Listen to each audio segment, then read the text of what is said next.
Jerusalem.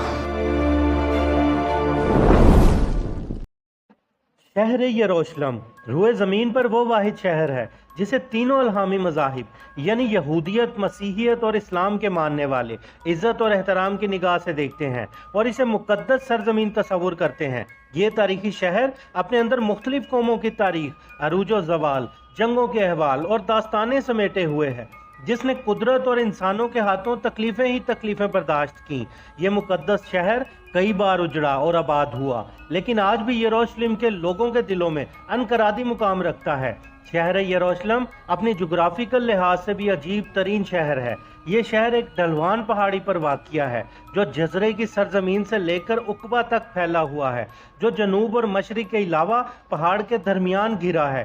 Historical record ये बताता है कि यरूशलेम में तारीख़ इंसानी में कभी कहत नहीं पड़ा, जबकि ये शहर 3000 साल पहले से मौजूद है।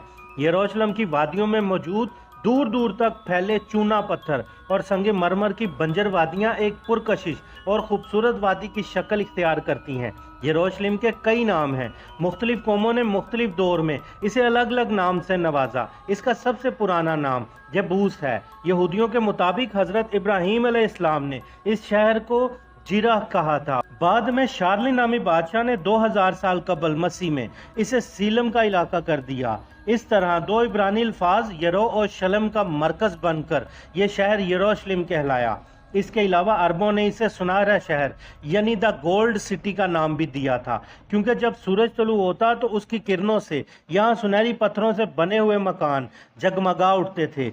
जब यहाँ रोमियों की हुकूमत आई तो उन्होंने इस शहर को एलिया का नाम दिया। इस तरह मुस्लिम हुक्मरानों ने इसे अल-कुद्स का नाम दिया, जबकि यहूदो नसारा ने यरूशलेम के नाम को ही तस्लीम किया और इस तरह आज तक इसे यरूशलेम कहकर पुकारा जाता है। इंसानी यादों में दुनिया का कोई मुकाम बैतुल मुक़द्दस से ज़्यादा कदीम अब तक मालूम नहीं हुआ है।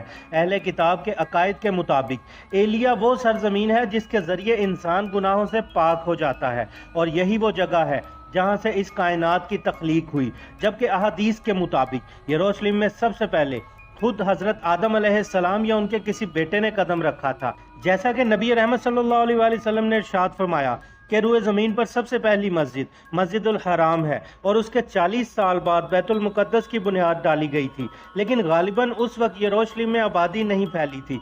तारीख के मुताबिक सबसे पहले यहाँ आले साम यानी नूह अलैहिस्सलाम के बेटे साम की औलादें 2500 कबल मसीह में यहाँ आकर आबाद हुई, जिनको कनानी कहा जाता था। इसलिए यरूशलेम को कदीम जुबान में अर्ज़ कनान से भी याद किया जाता है।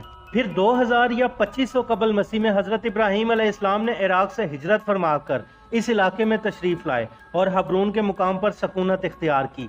किताब मुक़द्दस और इब्ने कसीर की रिवायतों के मुताबिक उस वक्त के बादशाह शलीम हज़रत इब्राहीम अलैहिस्सलाम पर ईमान ले आया और इस तरह हब्रून में हज़रत इब्राहीम अलैहिस्सलाम की ताकत और कुदरत में इजाफा हो गया।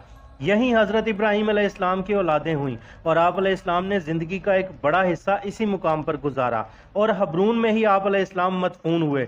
40 साल बाद हज़रत इब्राहीम अलैहिस्सलाम के पड़पोते यानी याकूब अलैहिस्सलाम इसी जगह खुदाए अजीम को ख्वाब में देखा था, लिहाजा उन्होंने इस मुकाम पर बैतुल ईल की तामीर की, जो यहूदियों का पहला मुकद्दस मुकाम माना जाता है। हज़रत याकूब अलैहिस्सलाम की औलादें जिन्हें बनी इसराइल कहा जाता है, ये लोग कनान को छोड़कर मिस्र की तरफ हिजरत कर गए और लंबे अरसे तक वहाँ पर फिरौनियों के गुलाम बने रहे। उस ज़माने में कौम अमालका ने अर्ज़ फ़लस्तीन और यरूशलेम पर कब्ज़ा कर लिया और जब मूसा अलैहिस्सलाम बनी इसराइल को लेकर मिस्र से निकले तो इसी अर्ज़ मुक़द्दस का उनसे वादा किया गया जो बनी इसराइल को अता होने वाली थी। उस वक्त इसराइलियों की तादाद 7 लाख से भी ज़ायद थी। मूसा अलैहिस्सलाम की ज़िंदगी में बनी इसराइल फ़लस्तीन में दाखिल ना हो सके, मगर हज़रत मूसा अलैहिस्सलाम के बाद उनके जानशीन हज़रत यूशा बिन नून की रहनुमाई में बनी इसराइल ने कौम अमालका से जंग लड़ी और उन्हें फतह नसीब हुई। इस तरह बनी इसराइल दोबारा फ़लस्तीन के नवाही इलाकों में आकर आबाद हो गए। दाऊद अलैहिस्सलाम के बादशाह बनने तक बनी इसराइल का दारुल सल्तनत हब्रून ही था, क्योंकि तब तक यरूशलेम के मरकजी शहर पर कौम अमालका का ही कब्जा था। लिहाजा हज़रत दाऊद अलैहिस्सलाम ने 2 लाख के अजीम लश्कर के साथ यरूशलेम पर हमला कर दिया और फिर अमालका को मुकम्मल तौर पर शिकस्त देकर यरूशलेम को अपनी हुकूमत में शामिल कर लिया। यहीं से यरूशलेम की अजीम सियासी तारीख का आगाज़ होता है। हज़रत दाऊद अलैहिस्सलाम के दौरे हुकूमत में यरूशलेम के हमसाया शहरों ने भी बनी इसराइल से अमन का मुआहदा कर लिया। दाऊद अलैहिस्सलाम ने यरूशलेम के चारों तरफ ऊंची ऊंची फसीलें कायम की और बड़े बड़े चश्मे खुदवाए, पथरीली वादियों में बागात लगाए गए और यरूशलेम में इबादत के लिए एक हैकल की भी तामीर करवाई गई जिसमें ताबूत सकीना को रख दिया गया। ये वो पाक जगह थी जो यहूदियों के लिए सबसे मुकद्दस मानी गई है। इस हैकल को हजरत दाऊद अलैहिस्सलाम के बेटे हजरत सुलेमान अलैहिस्सलाम ने मुकम्मल किया और उस जगह ऊंची और बड़ी बेहतरीन इमारत तामीर करवाई गई जिसमें बड़े बड़े शाहरा, कमरे और बरामदे मौजूद थे। इस हैकल सुलेमानी को मुकम्मल होने में 13 साल का अरसा लगा। अब यरूशलेम बनी इसराइल का दारुल सल्तनत करार पाया और शहर की शान और शौकत में मजीद इजाफा हो गया। शहर में सैकड़ों नहरें खुदवाई गईं, सड़कें पुख्ता की गईं और इस तरह यरूशलेम अपने दौर का सबसे खूबसूरत तरीन शहर और तिजारती मरकज बन गया। माहिरीन का दावा है कि उस वक्त यरूशलेम का राब्ता दुनिया की अजीम तरीन तहजीबों और शहरों से था, जिनमें वादी सिंध, मिस्र, फारिस और मेसोपोटामिया शामिल हैं। वादी सिंध के मौजूदा शहर हड़प्पा से अहले यरूशलेम सोने, चांदी और हाथी दांत, मसाले और कपास की तिजारत किया करते थे। हजरत सुलेमान अलैहिस्सलाम के शानदार दौरे हुकूमत के बाद बनी इसराइल रफ्ता रफ्ता सरकश और नाफरमान हो गए और उन्होंने तौरात में रद्दो बदल कर दी, पैगंबरों को नाहक कत्ल किया, मूर्तियां बनाकर बुत परस्ती की इब्तदा की और सूदो जना और हर तरह के जुर्म में मुलविस हो गए। लिहाजा उनकी इस नाफरमानी के तहत यरूशलेम पर बैरूनी ताकतों ने कई बार हमले किए और 1000 साल की इस लंबी तारीख में तकरीबन 17 मरतबा यरूशलेम पूरी तरह उजड़ कर दोबारा आबाद हुआ। उन हमलों में शाह मिस्र सिसाक का हमला, अशूरी बादशाह शेखब का हमला, 500 साल कबल मसीह में बाबिल के बादशाह बुख्त नज़र का हमला, 300 साल कबल मसीह में सिकंदर आजम के जनरल स्कॉबिस का हमला और 70 कबल मसीह में रूमी जनरल टाइटस का हमला। ये बड़े तबाहकुन हमले थे। इन हमलों में बुख्त नज़र और टाइटस के हमलों से यरूशलेम में आबाद लोगों को सबसे ज़्यादा नुकसान पहुंचा। इन हमलों में हैकल मुकम्मल तौर पर तबाह हो गया, तौरात के नुस्खे जला दिए गए, इसराइली औरतों को कैदी बना लिया गया, शहर में कत्ले आम हुआ, यहूदियों के मालो असबाब लूट लिए गए और यरूशलेम के तमाम फन महलात और तामीरात पत्थर के ढेर में तब्दील हो गए। टाइटस के हमले के तकरीबन 5 सदियों तक शहर यरूशलेम बाज़ंतीनी सल्तनत यानी ईसाई हुकूमत का हिस्सा रहा और फिर 5वीं सदी ईस्वी में इस्लाम की आमद के साथ यरूशलेम की तारीख में एक नए बाब का इजाफा हुआ। हजूर अकरम सल्लल्लाहु अलैहि वसल्लम नबूवत के 7वें साल सफ़र इसरा और मेराज पर तशरीफ़ ले गए।